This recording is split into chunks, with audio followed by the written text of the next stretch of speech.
safe to say, imagine running into me dressed like this on a trail. Very scary. Being a scary individual.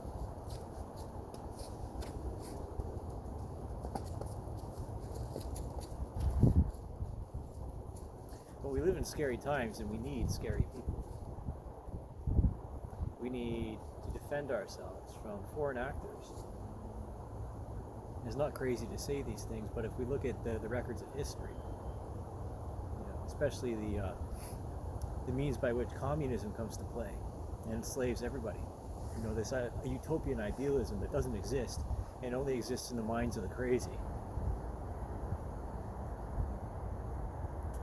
And when you see red, you should run. I think about how, Tsar Nicholas and his family were assassinated at the turn of the last century. And these were beautiful people, principled and of majesty. I'm not necessarily saying that I agree with monarchy, but Canada is not a democracy as we think it is. It never was. Let's be honest with ourselves.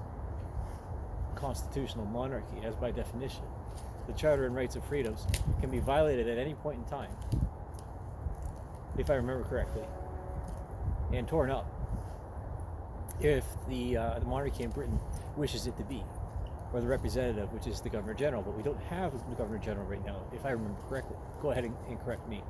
I'm just going off the cuff here. I don't rehearse these videos. I just go and look at myself in the camera and be real spooky. So bring to light what is in the shadows. Since we're in the digital dark ages, in the digital frontier, right? The digital dark age in the digital frontier. I'm going to keep saying that because it means something. There are no more secrets. You can find any kind of information that you want if you're just willing to find it by any channels or any means necessary. And the easiest way to get to somebody or to hack any system is through the people. People are the softest part of any system, any hardened system. And when I say foreign actors, you look at what's happening in China right now. And in the early 90s, 2 Chinese generals wrote a paper on extraordinary warfare, or it was a different title, I don't remember exactly right now. And it has to do with the means of combating an enemy without firing a shot. And it has to do with demoralization. It has to do with economic warfare.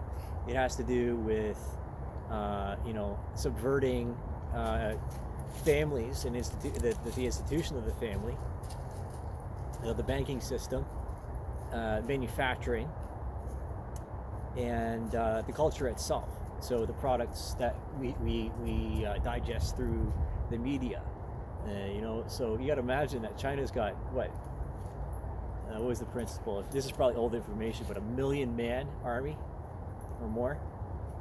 Imagine trying to feed that, feed that machine. And what happened with Evergrande recently, and their economic system is collapsing because it was a Ponzi scheme. It was to get foreign money and foreign assets out of the hands of the so-called enemies, because pride goeth before a fall. And that has multiple meanings. So not just the traditional meaning, but I'm going to go and stand by and say that the pride movement goes before the fall of Western civilization. Because my issue with homosexuality and these rainbow warriors is that they don't know who they work for, right?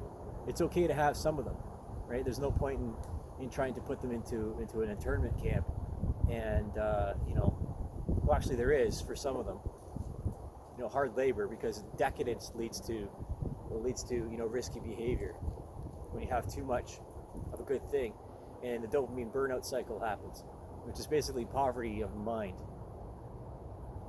because it's the same stimuli, same triggers, and you don't know what you have until it's gone. But don't listen to me. I'm just a crazy person in the shadows. I don't exist. And I shouldn't exist.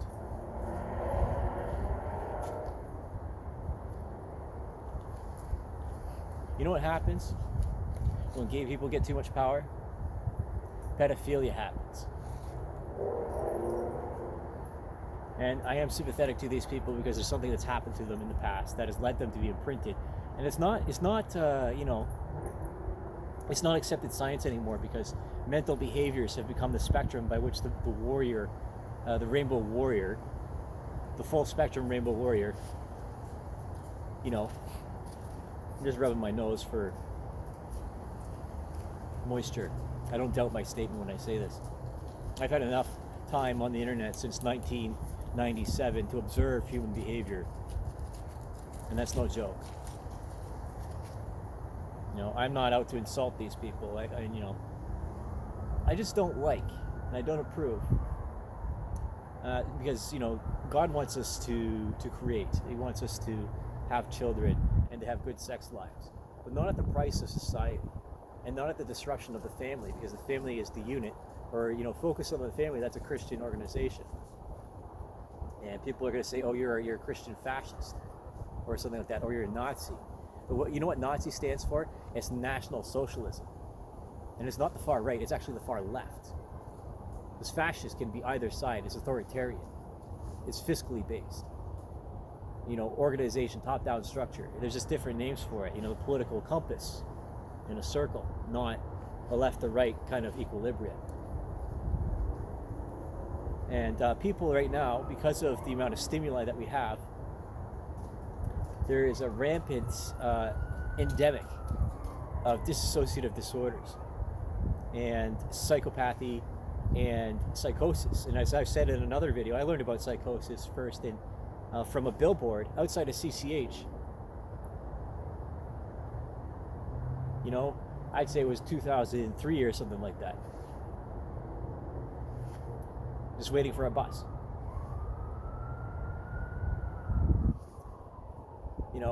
And as is the parasite. The parasite doesn't, in most cases, interrupt the host.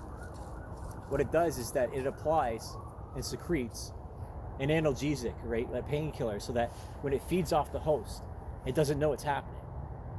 And we don't know, well, a lot of people don't know that they have been made into the host of a parasite. You see? And that's how it works. And so the bad actors are just along for a ride. And they come here, they act normal, and they're even our own people. But they're under the influence of psychological warfare. And there's a lot of people out there, like myself, that have lived through the age of terror. And we understand what it is to be terrorizing.